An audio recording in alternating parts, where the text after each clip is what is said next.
ای خلکو که د مرګ نه وروسته ژوندانه په باب ستاسې څه شک وي نو تاسې ته دې څرګنده وي چې موږ تاسې له خاورې نه پیدا کړي یئ، بیا له نطفې نه،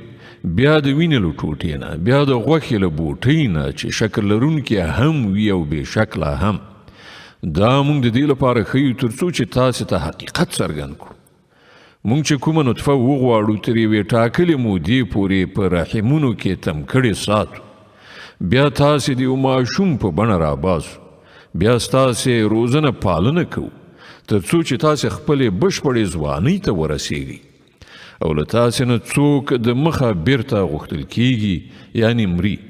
او څوک د ډیر ناکاره عمر خواته ګرځول کیږي تر څو چې په هر څه باندې له پوهېدو نه وروسته بیا په هیڅ ونه پوهیږي. او ته وینې چې ځمکه وچه کلکه پرته ده، بیا چې په کوم ځای کې موږ پر هغې باران وورو په ناڅاپي ډول وخوځېده، ډډه شوه او هر راز ښایسته ښېرازه نباتات یې راوبرکول. دا هر څه له دې امله دي چې همدغه الله حق دی او هغه مړي ژوندي کوي او هغه په هر څه قادر دی. او دا د دې خبرې دلیل دی چې د قیامت ساعت راتلونکی دی، په هغه کې د څه شک گنجایش نشته، او الله به ارومرو هغه خلک را پاڅوي چې په قبرونو کې دي. ځینې نور خلک داسې دي چې له کوم علم، هدایت او روښنایي بښونکي کتاب نه پرته په غاړه غړولو سره د خدای په باب شخړه کوي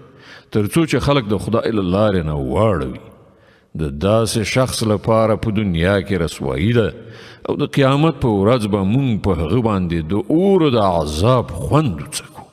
دا د ستا هغه آینده چې ستا خپلو لاسونو ستا لپاره تیاره کړې ده، که نه نو الله پر خپلو بندګانو ظلم کوونکی نه دی.